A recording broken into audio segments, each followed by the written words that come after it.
At Anurag University, be everyone you dream to be.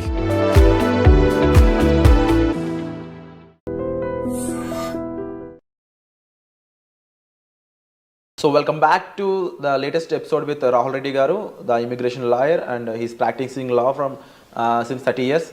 So right now OPT నుంచి stem నుంచి H1Bకి మారే వాళ్ళ situations ఏ విధంగా ఉండబోతున్నాయి యూఎస్లో అనేది తెలుసుకుందాం. Hi sir. Sir I'm very fine sir, and how are you sir? Good. So upcoming మార్చ్లో H1Bకి సంబంధించిన లాటరీస్ అవి ఉండబోతున్నాయి కాబట్టి వాటి గురించి డిస్కస్ చేద్దాం. సో ఓపీటీ అండ్ స్టెమ్ నుంచి ఎవరైతే H1B కోసం వెయిట్ చేస్తూ ఉంటారో లాటరీ టైంలో వాళ్ళ మీద ఎఫెక్ట్ ఏ విధంగా ఉంటుందంటారు? ఇప్పుడు మనకు కొత్త H1B రెగ్యులేషన్స్ వచ్చినాయి. దాని ద్వారా ఏమైందంటే థర్డ్ పార్టీ ప్లేస్మెంట్ అనేది కొద్దిగా స్ట్రిక్ట్ అయిపోయింది. అదొకటి. ఇంకోటి ఏంటంటే మనకు లాస్ట్ ఇయర్ H1B కోటాను మొత్తం ట్రాన్సాక్షన్ చేసిండ్రు. అంటే అంతకుముందు 7-8 years నుంచి ఎట్లుండే అంటే అంతకుముందు 3-4 years ఎట్లుండే అంటే ఒక 10 కంపెనీల నుంచి కూడా కొందరు ఫైల్ చేసిండ్రు, ఫ్రాడ్లెంట్ ఫైలింగ్స్ అయ్యి. అంటే ఒకవేళ కనుక కొన్ని జాబ్స్ ఉంటే 10 కంపెనీల నుంచి ఫైల్ చేసిన ఉన్నారు. అయితే ఇప్పుడు లాస్ట్ ఇయర్కి వచ్చేమటికి ఏమైందంటే నీకు ఒకవేళ కనుక 10 కంపెనీలు ఫైల్ చేసినా కూడా శ్రీనివాసరావు అన్నతను మాత్రం ఒకటే కాబట్టి అతనికి ఒకటేసారి లాటరీ వచ్చే ఛాన్స్ ఉంటుంది. అతని బిల్లుని 10 సార్లు బెటరు. ఓకే, మనం అప్పుడప్పుడు పెడతాం కదా, చిన్నప్పుడు పెట్టినప్పుడు మన పేరు ఇచ్చి పెడతాం. మన పేరు ఎక్కువ రాయాలంటే ఏం చేస్తాం, 10 సార్లు రాసి అనలేస్తాం. అటువంటి అలౌడ్ లేదన్నట్టు. ఇప్పుడు ఎన్నిసార్లు రాసినా కానీ ఒకటే చిట్టి ఆ శ్రీనివాసరావు గారి పేరుతోటి ఒకటే చిట్టి పోతుంది. ఆ చిట్టి ద్వారా అది లాస్ట్ ఇయర్ ఇంప్లిమెంట్ చేసినారు. ఇప్పుడు కొత్త రెగ్యులేషన్స్ ప్రకారం ఏం చేశారంటే దాన్ని రెగ్యులేషన్స్ ద్వారా చేయబట్టి ఏమైనా కోర్టుల కేసులు కానీ వాటిని ఎదుర్కోవడానికి ఈజీ అవుతాయని చెప్పి వాళ్ళు రెగ్యులేషన్ ద్వారా పోయినరు. అయితే ఇప్పుడు కొత్త ప్రొవిజన్ ఏంటంటే లాటరీ మనం మార్చ్లో ఫైల్ చేసేటప్పుడు కొత్తగా ఫీజు అంతకుముందు $10 ఉండే. $10 ఏంటండి ఇప్పుడు ఇవ్వాలి, ఇప్పుడు పెద్ద కేర్ చేయరు. సో కొందరు ఫ్రాడ్లెంట్ ఫైల్ చేసే వాళ్ళు కొద్దిగా ఎక్కువ ఫైల్ చేస్తున్నారు, $10. ఇప్పుడు దాన్ని $215 చేసినట్టు. సో కొంచెం ఫిల్టర్ చేయడానికి, కొద్దిగా ఫిల్టర్ చేయడానికి చేసినట్టు. అసలు మేము ఈ రెగ్యులేషన్స్ పాస్ చేసేటప్పుడు మేము ఏమైనా అడ్వైజ్ చేసినామంటే అసలు మొత్తం లాటరీ చేసేటప్పుడు మొత్తం ఫైలింగ్ ఫీజే తీసుకోండి. ఓకే, సెలెక్ట్ అయితే ఆ ఫైలింగ్ ఫీజు ఇవ్వకండి. ఎట్లా మేము కట్టాలి కదా,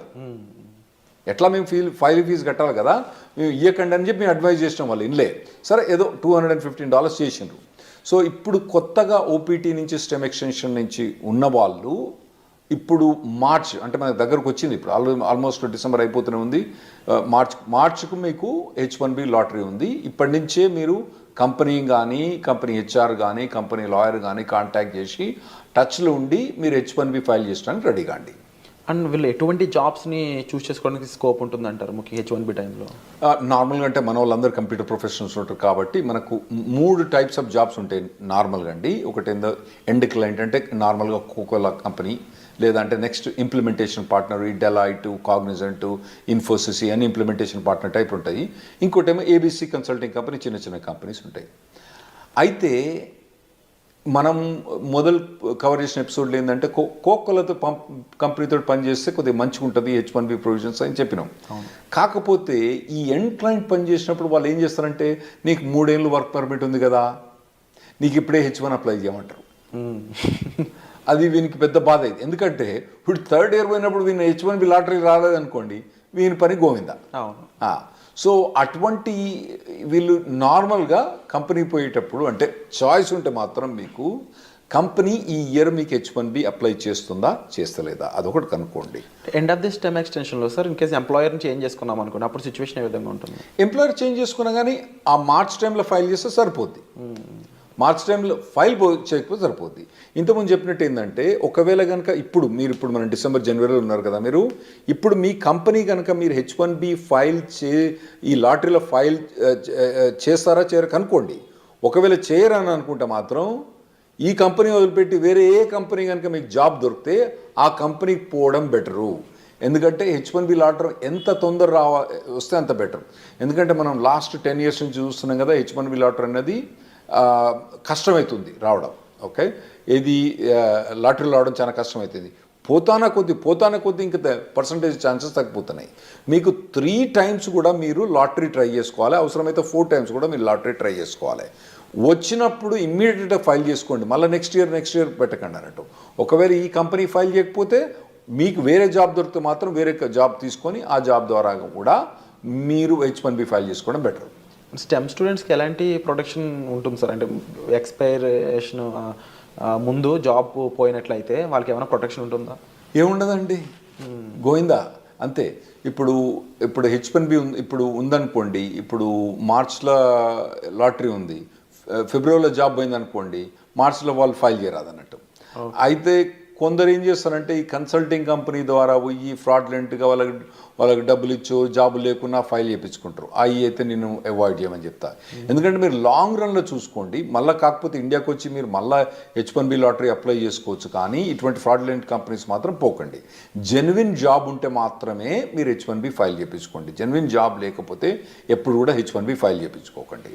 లేదు, ఇన్ కేస్ జాబ్ పోయింది అనుకున్న టైంలో స్టెమ్ ఓపీటీ మెయింటైన్ చేస్తూ ఎంప్లాయర్ మార్చుకునే స్కోప్ ఉంటుందా?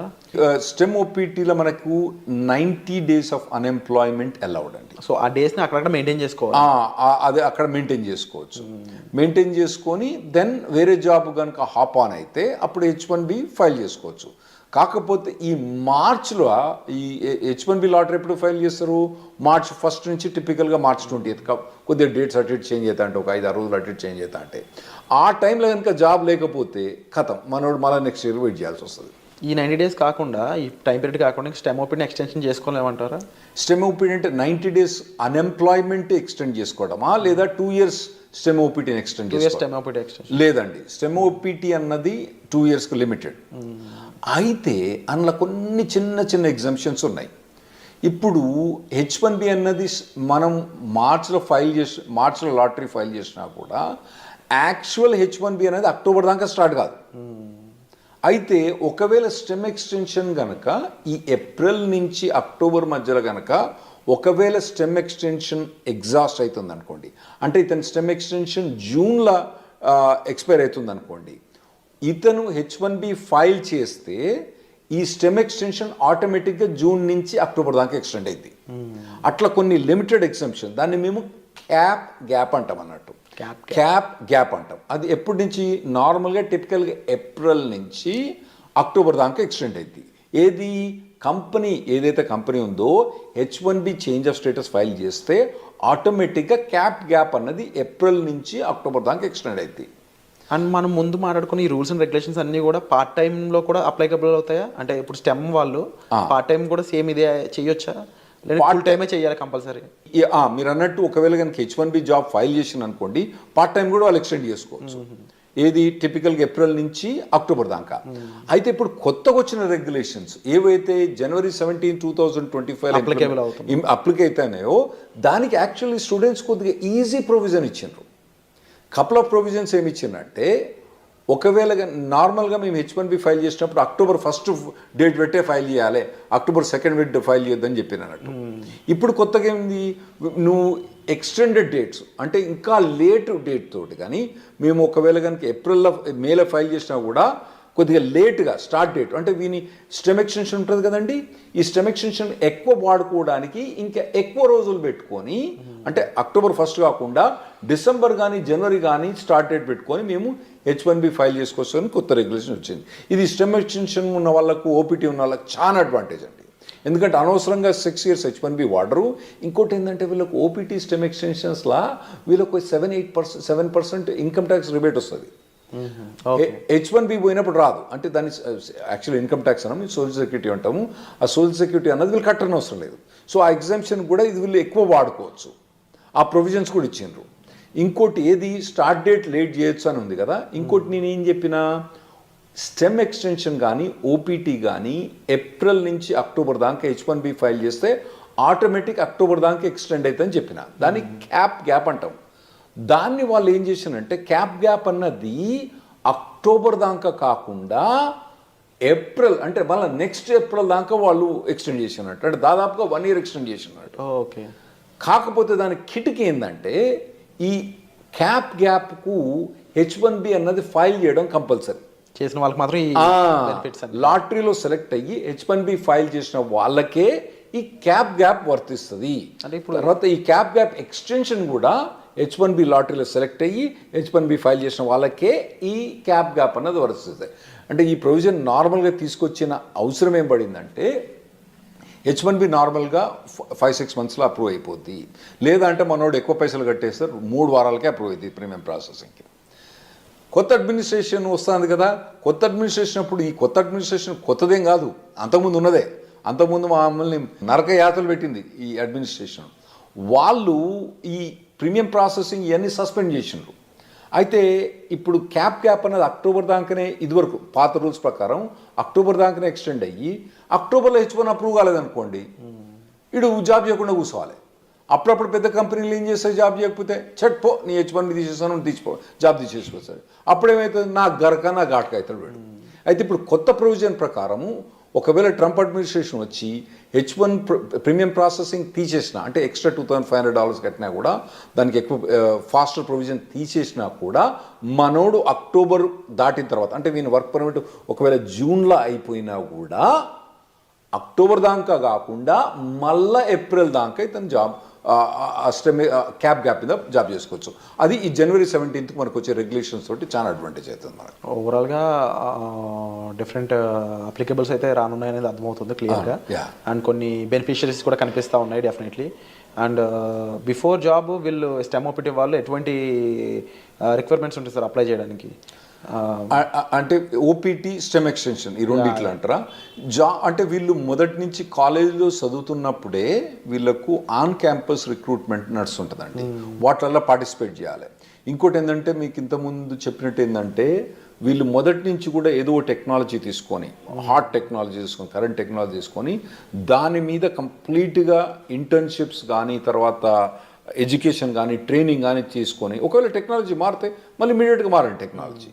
కానీ ట్రైనింగ్ అన్నది ఇక్కడ కూర్చొని ఆ సినిమాలు చూసిన దానికి వీటి చూసిన దానికన్నా ఇటు పక్క పోయి ఈ ట్రైనింగ్ ఇటువంటివన్నీ తీసుకోవడం చాలా మంచిది. ఎందుకంటే నార్మల్గా ఇక్కడ జనరల్ ప్యాకేజ్ ఏంది 5 lakhs 6 lakhs ఉన్నది. అక్కడ మీకు 80 లక్షల నుంచి మొదలైంది ప్యాకేజ్. సో మీకు 6 lakhs నుంచి 80 లక్షలకు ఉండే పెర్ఫార్మెన్స్ మీరు అక్కడ యూఎస్కి వస్తుండ్రు కాబట్టి, మీరు చేసే పెర్ఫార్మెన్స్ కూడా 10 times బెటర్ ఉండటానికి మీరు షార్పన్ అప్ కావాలి. అది మొదటి నుంచి ప్రిపేర్ కాండి. చక్కగా ఓపీటీ అయిపోయిన తర్వాత అప్పుడు ఎతుకుతలే జాబ్, తర్వాత చూసుకుంటలే. ఇప్పుడైతే సినిమాలు చూస్తా, షికార్లు పోతా, తాగుతా, తింటా, బిర్యానీ తింటా, పొద్దుగాల మధ్యాహ్నం, సాయంత్రం అయితే వాలీబాల్ ఆడతా, కానీ తర్వాత చూసుకుంటా, ఓపీటీ అయిపోయిన తర్వాత చూసుకుంటే మాత్రం అది తప్పుడు పని. మీరు మొదటి నుంచి ఇంజనీరింగ్ కాలేజ్ నుంచి ఫస్ట్ ఇయర్ నుంచి, ఒకవేళ మీరు యూఎస్ రాదలుచుకుంటే, మీరు ఇక్కడ కూర్చొని ఎక్కడనో 5 లక్షల ప్యాకేజ్ 6 లక్షలు తీసుకుంటే మీ ఇష్టం. మీరు కనుక యూఎస్ వచ్చి ఓపీటీ మీద పనిచేసి స్టెమ్ ఎక్స్టెన్షన్ మీద పనిచేసుకుంటే మాత్రం మీరు ఫస్ట్ ఇయర్ నుంచి మీరు కంటిన్యూస్గా శ్రమ పడితే మీరు ఓపీటీ స్టెమ్ ఎక్స్టెన్షన్ వచ్చినప్పుడు మీకు మెచ్చుకోండి. మార్కెట్ మంచిగా ఉన్నప్పుడు ఏముంటుందండి, అప్పుడు ఏమంటారు, కుక్కను కూడా సింహాసనం ఎక్కించినప్పుడు వీళ్ళందరినీ మన వాళ్ళని సింహాసనం ఎక్కించినప్పుడు, ఏది మంచిగా స్కిల్ సెట్ లేని వాళ్ళని వాళ్ళందరూ కూడా కుక్క మీద వీళ్ళందరూ సింహాసనం ఎక్కి కూర్చున్నారు. ఇప్పుడు ఎట్లున్నది పరిస్థితి, మార్కెట్ పరిస్థితి మంచిగా లేదు. మరి మార్కెట్ పరిస్థితి మంచిగా లేదంటే యాక్చువల్గా మీరు స్టాక్స్లో బాగా చేస్తుంటారు కదా, అసలు యూఎస్లో ఇప్పుడు స్టాక్ మార్కెట్లు ఉందండి, హై రేట్స్ ఉన్నాయి, అన్నీ బాగున్నాయి స్టాక్ మార్కెట్. అయినా కానీ ఐటీ ప్రొవిజన్ మొత్తం డౌన్ అయిపోయింది. ఎందుకైందంటే, మెయిన్ ప్రొవిజన్ ఏంటంటే 2021 ఎప్పుడైతే మన కోవిడ్ అయిపోయిందో అప్పుడు ఎట్లా హైర్ చేసిందంటే, అమెజాన్ కొన్ని కంపెనీస్ అయితే ఒకటే అండి, మీ శాలరీ ఎంత, ఇన్కమ్ ట్యాక్స్ చూపేరా అని నేను పట్టుకుపోయారు. నీ W2 ఎంత, నీ W2లా ఓకే నీకు 80 లక్షలు వస్తుంది, ఓకే ఒకటేరా నీకు, ఇగో 1,60,60,000 అంతే. వారు ఏం మాట్లాడలేదు. అట్లా చాలా మందిని హైర్ చేసిండ్రు. చక్కగా తీసుకుపోయి కుక్కను తీసుకుపోయి సింహాసనం మీద కూర్చోబెట్టిండ్రు. ఇప్పుడు ఏమవుతుందంటే వాళ్ళందరూ చాలా మంది లే ఆఫ్స్ అవుతుండ్రు, ఇంపాక్ట్ చూపిస్తున్నారు. ఇప్పుడు కొత్తగా వచ్చే పురాణాలకు మాత్రం ఆ లగ్జరీ ఏదైతే 2021-22లో ఏదైతే హైరింగ్ చూసిండ్రో, ఆ తర్వాత అంతకుముందు హైరింగ్ చూసిండ్రో, ఇంకా ముందు మీరు చూడరు.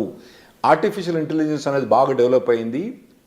దాంతో ఏమవుతుందంటే ఈజీగా ప్రోగ్రామింగ్ అయిపోతుంది. కాబట్టి మీ జాబ్స్ అన్నవి చాలా కష్టమవుతాయి. మీరు మొదటి నుంచి ప్రిపేర్ కాండి. స్పెషల్గా మీరు యూఎస్ రాదలుచుకున్న వాళ్ళు మాత్రం మొదటి నుంచి ప్రిపేర్ అయ్యండి. మీరు ఇక్కడనే ఉండి చిన్న చిన్న జాబులు చూసుకుంటే మీ ఇష్టం. అక్కడ కనుక మీకు హై లెవెల్ జాబ్ కావాలంటే అక్కడ లో లెవెల్ జాబ్స్ ఉండవు. ఎందుకంటే వీళ్ళకి జాబ్ ఇవ్వడానికి వీలుండదు అక్కడ. ఏది ఓపీటీ స్పెషల్ స్టెమ్ ఎక్స్టెన్షన్లా వాళ్ళు తీసుకొచ్చి $5 $10 జాబ్ ఇవ్వడానికి వీల్లేదు. రెగ్యులేషన్స్ ఎలా చేయవు కాబట్టి వీళ్ళకి హై లెవెల్ జాబ్ కావాలి. కాబట్టి ఆ లెవెల్ జాబ్ కావాలంటే మీరు ఇప్పటి నుంచి ప్రిపేర్ కావడం better. Wonderful sir. So latest updates కోసం చూస్తూనే ఉండండి. అండ్ చాలా విషయాలు అయితే మనకు రాహుల్ రెడ్డి గారు చెప్పడం జరిగింది. సో మీరు వీటిపై ఏమనుకుంటున్నారు, మీ ఒపీనియన్ కామెంట్ సెక్షన్లో మెన్షన్ చేయండి. And thank you so much for the wonderful. Thanks.